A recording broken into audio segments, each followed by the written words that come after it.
Welcome back, curious minds, to an extraordinary journey through the annals of history. Today, we're embarking on a captivating video, delving into a remarkable tale of royal pursuit, ancient wisdom, and the enduring power of philosophy. But before we immerse ourselves in this captivating story, make sure to hit that subscribe button and ring the notification bell so you never miss a moment of intellectual enlightenment. And if you're as captivated by history and wisdom as we are, give us a thumbs up and share your thoughts in the comments below. Let's ignite a discussion that's as illuminating as the topics we cover. Now, let's begin this thrilling intellectual journey. Royal pursuit of wisdom. In antiquity, Philip, the king of Macedon, harbored a fervent ambition to secure a preeminent tutor for his 14-year-old son, Alexander. He sought a mentor of profound wisdom, one renowned among the erudite philosophers. Thus, Philip dispatched a missive to the esteemed Aristotle. The letter bore his message: Philip to Aristotle, greetings, a son is now mine to raise, and I thank the divine not merely for his birth, but that he emerges in your era. It is my hope that, under your tutelage, he shall grow into a paragon, both for us and for the realm he is destined to inherit. Aristotle, accepting the regal summons, embarked for Macedon during the 4th year of the 108th Olympiad. There, he remained for 8 years, guiding Alexander in a mentorship that would kindle a profound affection between them. The young prince acknowledged that his father had bestowed existence upon him, but it was Aristotle who had granted him a nobler essence. Aristotle, during his leisure hours, meticulously edited and enriched Homer's Iliad, bestowing the completed volume upon Alexander. The young conqueror held this book in such high esteem that he carried it alongside him throughout his military campaigns. In a moment of triumph over Darius, upon discovering a sumptuous casket embellished with gemstones amid the spoils, Alexander emptied its contents onto the ground, proclaiming that he had at last found a worthy receptacle for Aristotle's Iliad. While engaged in his campaign across Asia, Alexander was disheartened to learn that Aristotle had made one of his cherished discourses publicly available. This incident deeply troubled the young monarch. In response, Alexander, the conqueror of the known, dispatched a reproachful and poignant letter to Aristotle, acknowledging the insufficiency of worldly grandeur and influence. Alexander to Aristotle, health, you erred by disseminating branches of knowledge heretofore accessible only through oral transmission. How shall I distinguish myself if the profound wisdom I imbibed from you is shared with all? I would rather surpass the majority of humanity in loftier domains of learning than in the extent of my dominion. Farewell. Astonishingly, Aristotle received this missive without any discernible disturbance, replying that the profound import of his discourse was comprehensible solely to those who had heard it firsthand, for they possessed the necessary spiritual insight. In a span of a few years, Alexander the Great met the same fate as all mortals, and with his body, the edifice of empire built upon his persona crumbled. 1 year later, Aristotle too ventured into the greater beyond, where he could delve into the mysteries he had often elucidated to his disciples in the Lyceum. Yet, Aristotle, in both life and death, eclipsed Alexander, for although his remains rested in an unadorned tomb, the profound philosopher endured through his intellectual contributions. Age after age, humanity paid tribute to him, reflecting upon his principles. By the sheer potency of his rational faculties, Aristotle, whom Dante dubbed the master of those who know, became the true conqueror of the world, eclipsing Alexander's earthly conquests with the brilliance of his intellectual achievements. This saga underscores a fundamental truth: to subjugate a man, mere physical domination falls short, it is necessary to engage his reason. To emancipate a man, one must not merely shatter the fetters on his limbs but free his intellect from the bonds of ignorance. Physical conquest is destined to fail, engendering animosity and discord while motivating the mind to avenge the tormented body. Every individual, whether voluntarily or involuntarily, is bound to obey the intellect that displays qualities and virtues surpassing their own. One must concede that the philosophical heritage of ancient Greece, Egypt, and India surpasses that of the modern era, even to the most ardent modernists. The golden age of Greek aesthetics, intellectualism, and ethics has never been paralleled since. True philosophers belong to a noble order of humanity. A nation or people graced with enlightened thinkers is profoundly fortunate, and their legacy endures through the ages.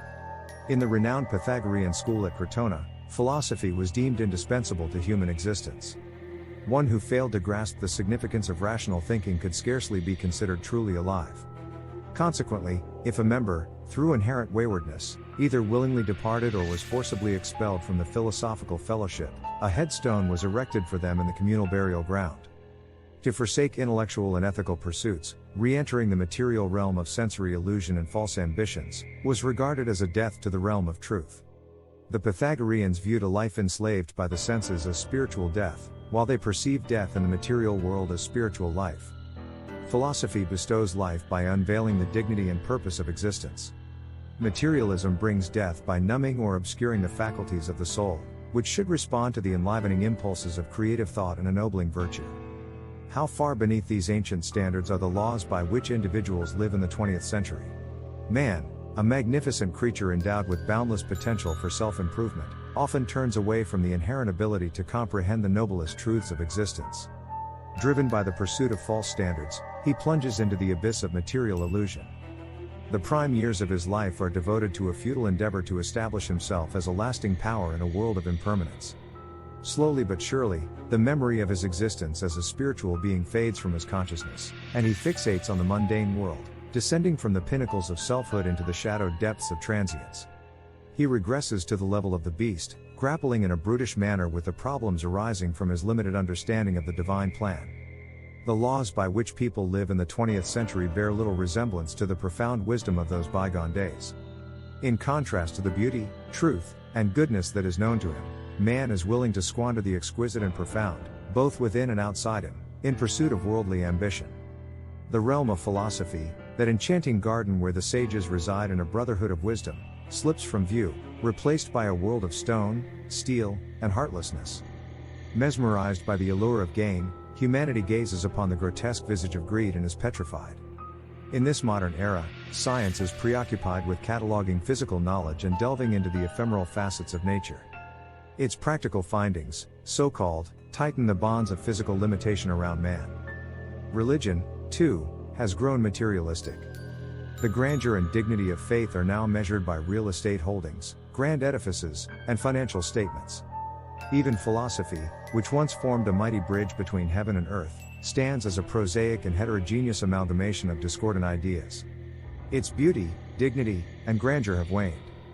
Philosophy, like other intellectual disciplines, has been rendered materialistic and practical, with its activities harnessed to further the construction of this contemporary citadel of stone and steel.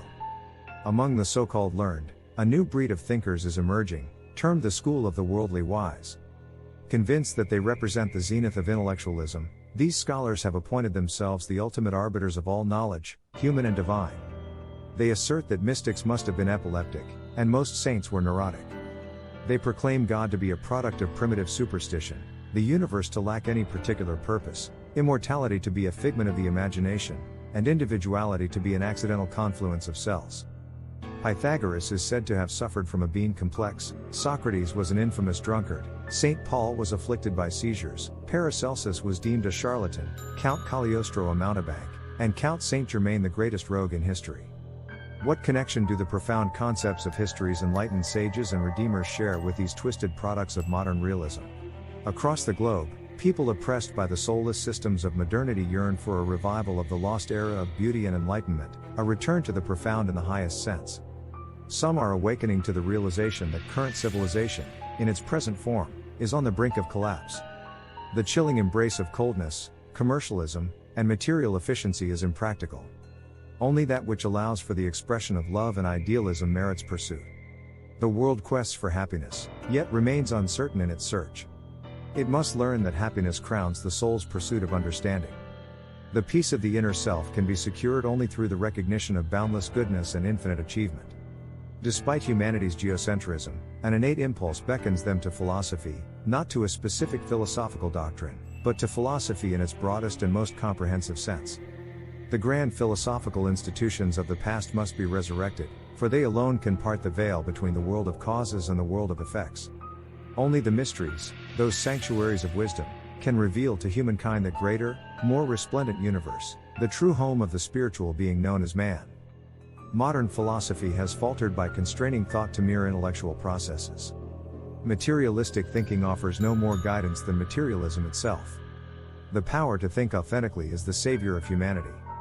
The mythical and historical redeemers of every era were personifications of this power. A marginally more rational individual is deemed somewhat superior, and the greatest thinker operates on the highest plane of rationality. comparative rational development stands as the true barometer of one's evolutionary status. In brief, ancient philosophy aimed to accelerate the development of the rational nature through a method of its own, rather than relying solely on the gradual processes of nature. This supreme fount of power, knowledge, and self-discovery lies hidden beneath the epigrammatic maxim of the philosophical life. This held the key to the great work, the enigma of the philosopher's stone, for it signified the accomplishment of alchemical transmutation. Thus, ancient philosophy was, foremost, the living of a life, and secondly, an intellectual method. The true philosopher is one who lives the philosophical life. What an individual lives, they come to understand. Hence, a great philosopher is one whose threefold existence, physical, mental, and spiritual, is wholly dedicated to and thoroughly infused with rationality. The physical, emotional, and mental aspects of a person's nature either foster or hinder one another. As the physical nature forms the immediate environment for the mental, only a mind ensconced within a harmonious and highly refined bodily constitution can engage in rational thinking. Hence, correct action, correct sentiment, and correct thinking form the prerequisites for correct knowing. The attainment of philosophical power is attainable only by those who have aligned their thinking with their living. The wise assert that none can attain the highest level of knowing without first ascending to the highest level of living. Philosophical power is the organic consequence of the philosophical life. Just as an intense physical existence underscores the importance of physical things, or monastic metaphysical asceticism emphasizes the desirability of an ecstatic state, complete absorption in philosophy directs the thinker's consciousness to the noblest sphere of all, the pure philosophical or rational realm. In a civilization dominated by the extremes of temporal activity, the philosopher stands as an equilibrating intellect, capable of gauging and guiding cultural development. Achieving the philosophical rhythm within one's nature typically necessitates 15 to 20 years. During this period, the disciples of antiquity endured rigorous discipline. Every facet of life was incrementally disentangled from other concerns, centering entirely on intellectual growth. In the ancient world, there was an integral factor that modern thinkers fail to grasp: initiation into the philosophical mysteries. Those who demonstrated exceptional mental and spiritual fitness were initiated into the ranks of the enlightened, and therein lay the cherished inheritance of esoteric wisdom, preserved through generations. This treasure of philosophical truth transcends all ages, and each disciple admitted to the brotherhoods of the wise contributed to this reservoir of classified knowledge. The world's one hope lies in philosophy, as the woes of modern life result from the absence of a coherent philosophical doctrine. Those who recognize, even partially, the grandeur of existence cannot overlook the superficiality prevailing in this age. It is well established that no individual can thrive until they have cultivated their personal philosophy of life. Similarly, a nation or people cannot achieve genuine greatness without crafting a comprehensive philosophy that informs its policies. During the World War, when civilization set half of itself against the other in a frenzy of hatred, individuals recklessly annihilated something more precious than human life: the intellectual legacies that illuminate the path to enlightened living. The records of human thought, the products of ages of meticulous observation and experimentation by the elite of humanity, were annihilated without remorse. Knowledge, truth, beauty, love, idealism, philosophy, and religion, what worth did these bear compared to man's desire to stake a claim to an infinitesimal part of the cosmos for an incalculably brief moment in time? Merely to fulfill a whim or ambition, humanity uprooted the universe, despite the knowledge that they must soon depart, leaving their acquisitions as a cause for future disputes. That wraps up part 1 of our thought-provoking 2-part series. We hope you enjoyed this deep dive into history, philosophy, and the pursuit of wisdom. If you found this video as engaging as we did, don't forget to like, share, and subscribe. Your support keeps the flames of intellectual curiosity burning bright. And remember, the quest for knowledge continues. Stay tuned for part 2, where we'll uncover even more intriguing insights. Until then,